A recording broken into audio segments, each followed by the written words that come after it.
As House Republicans look to launch an impeachment inquiry into Joe Biden, the White House now is preparing its own war room to defend the president. Sources telling NBC News dozens of lawyers, legislative aides, and communication staffers are tasked with leading an aggressive response. This comes as House Speaker Kevin McCarthy has signaled again an impeachment inquiry is on the horizon.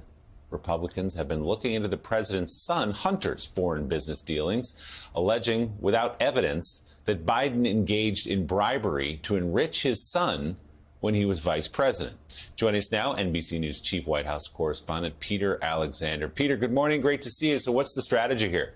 Yeah, so Willie, the White House, NBC News, his first report, has now stood up this team of 24 lawyers, legislative aides, communications aides as well right now. The reporting from my colleagues, Sahil Kapoor, Monica Alba, and Catherine Doyle. This is all in response to that likely Republican impeachment inquiry into President Biden. We spoke to 8 sources familiar with this effort right now. They say it's been taking shape for months in the White House counsel's office. They're preparing this sort of vigorous pushback on this impeachment inquiry. They cast it, in effect, as an evidence-free partisan sham that shows the Republican efforts, or I guess penchant for chaos. As one White House aide told us, never in modern history has an impeachment been based on no evidence whatsoever. As you know, this impeachment inquiry would be focused on the alleged criminal activity by Joe Biden's son, Hunter Biden, as part of his foreign business dealings. Would also look into these unproven claims that Joe Biden engaged in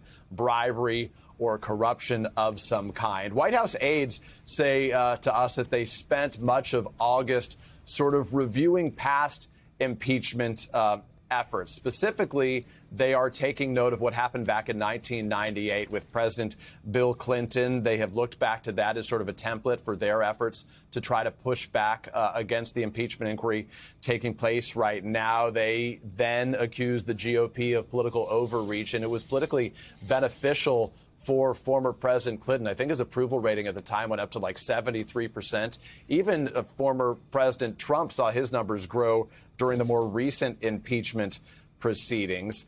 The Biden team notes that this effort, they've really done, they've made great lengths or great efforts to try to separate this from the day-to-day operations in the White House. This is not attached to the operation that they're most focused on, which is obviously running the country, focusing heavily on the economy, which they think will be a driving issue going in to the campaign year. But this is some of the new reporting that we have. As one aide told us in the simplest of terms, this is not an evidence-based effort. It is an election-focused effort by Republicans. Willie?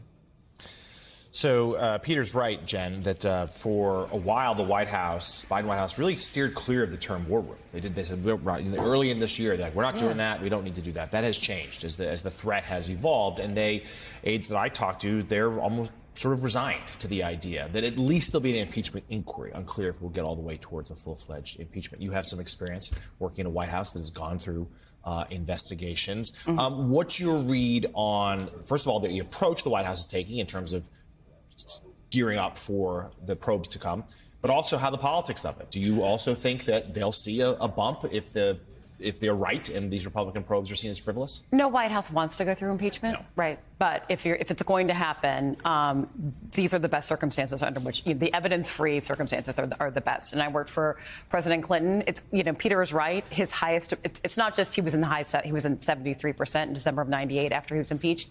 It was his highest approval rating ever. Second highest approval rating was after the Republicans shut down the government. OK, so the Democrats, Biden doesn't want this to happen. Biden does not want there to be a shutdown. The Biden White House does not want there to be a impeachment inquiry. Neither do the House Democrats.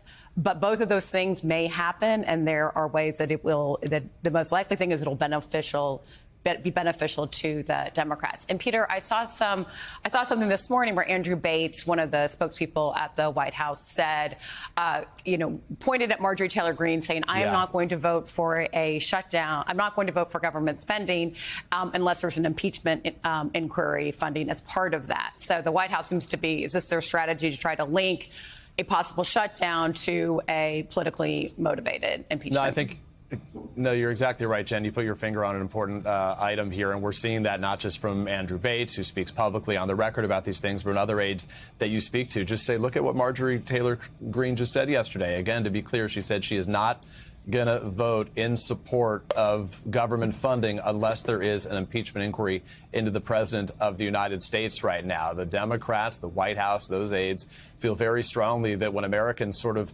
digest that language, that effort, they're going to say one party, the White House insists, is focused on trying to move the country forward, and another one is focused on the past. That's their strategy in all of this.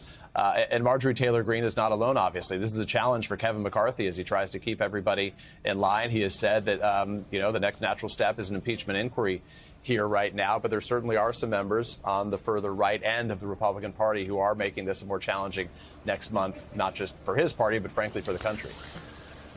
That new reporting online now at NBCnews.com. Peter Alexander, thanks so much. By the way, we'll be handing off coverage to Peter at 10 o'clock Eastern this morning. We'll see you then, Peter. Thank you.